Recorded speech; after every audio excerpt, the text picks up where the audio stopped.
Hi everyone! I hope all of you are doing well, safe, and enjoying 2022. So, I've come to you today with one of the most requested recipes all over the internet, which is a sponge cake, but I made it today with a twist. What is the twist? It's with a coffee flavor, mocha sponge cake, and it's only 3 eggs. No more, no less. Usually, sponge cake takes all the way up to 6 eggs. I made it today with only 3 eggs. No lifting ingredients such as no baking powder, no baking soda, and we will see how it goes. I hope that you like today's video, and if you do not forget to give me a thumbs up, like, share, subscribe, and follow me on the other social media platforms, TikTok, Instagram, and Facebook. And we will start with the scale. We will be using it quite often. So I'm gonna be starting with half a tablespoon of cornstarch. To that, I will be adding 3/4 of a cup of whole wheat flour. I'm using whole wheat flour because I don't have white flour. I use only one type of flour. It makes it easier for me to shop inside the supermarket, so I only use one type. I don't go all over the aisle to choose this type and this type. This is for the cake, this is for the biscuit. It's only one type, and I go with it. If you have the cake flour, if you have the all-purpose flour, use directly the 3/4 of a cup.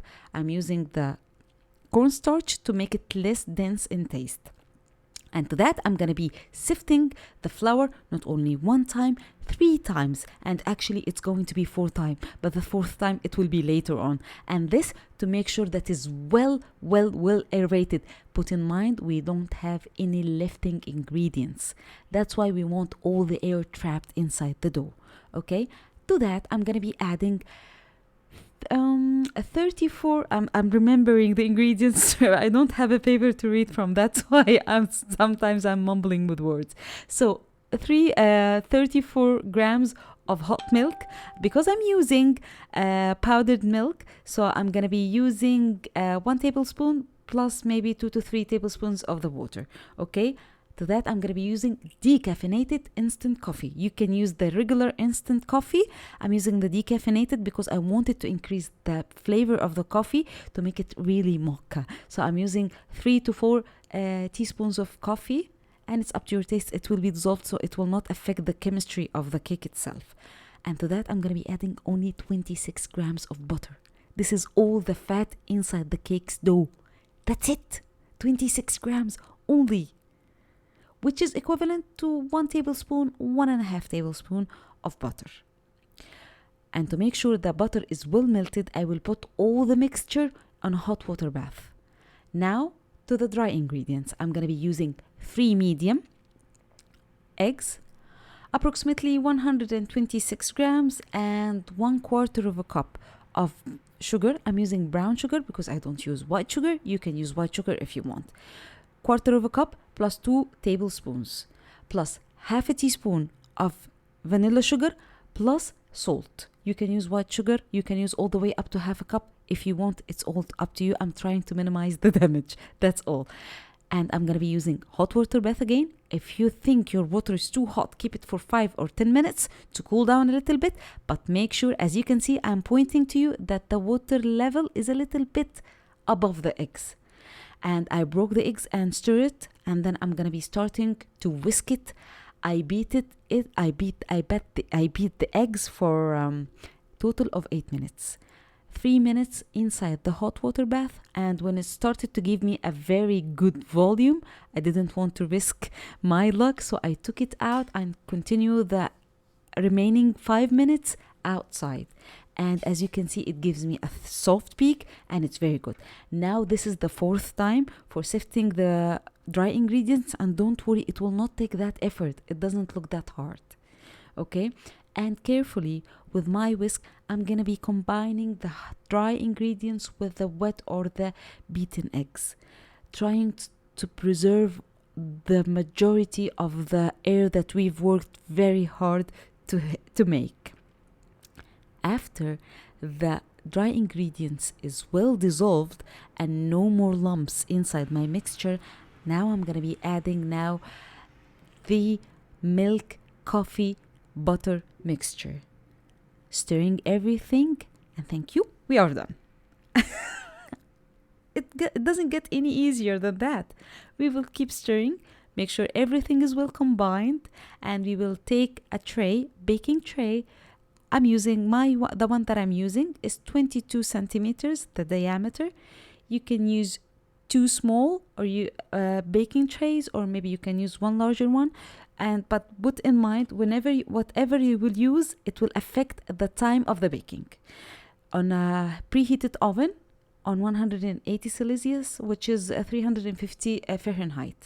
And then after it's finished, just make sure that when you insert a toothpick, it will come out clean. And after you finish, you will flip it over on a cooling rack, and that's it. Now, to my filling and the topping, I'm going to be using whipping cream, 1 liter. To that, I will add, this is a tablespoon, I will be using 1.5 tablespoon of custard or powdered sugar. Can I use more? Definitely you can. Again, I'm trying to minimize the damage.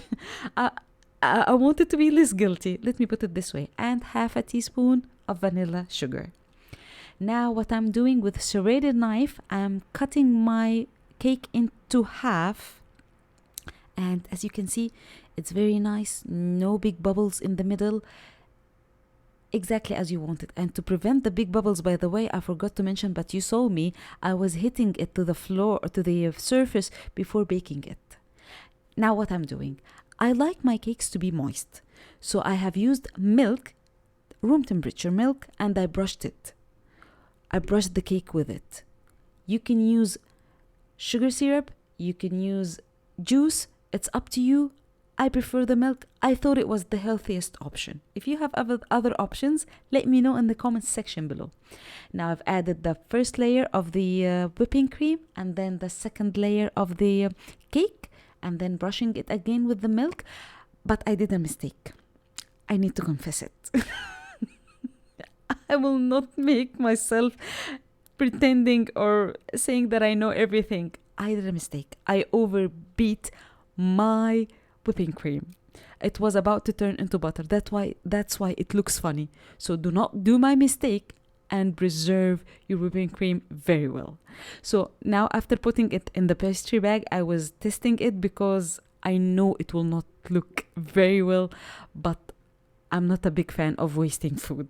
I will use it anyway. And this is what I did. Now after doing your florets, you will add the Maltesers. Can I add any other type of chocolate? Sure. Can I add maybe a melted chocolate? Definitely. Can I add fresh fruits, preserved fruits? Anything you want. It's up to you. It's your taste. I thought that chocolate will go very well with the coffee flavor. And this is dark chocolate with the orange flavor as triangles, just to make it looks more appealing to the eye. And then some sprinkles to just break the color. And that's it. That's it. I hope today's recipe is easy enough for you and it will make you excited to go and try it. And if you do, let me know. Send me pictures in Instagram. And again, I hope that you like the video and the channel and the content. If you have any questions, if you have anything, do comment in the comment section below. And until I see you next time, always stay safe and enjoy their life. Take care. Bye-bye. And don't forget to see the new series Wisdom of the Day. Bye.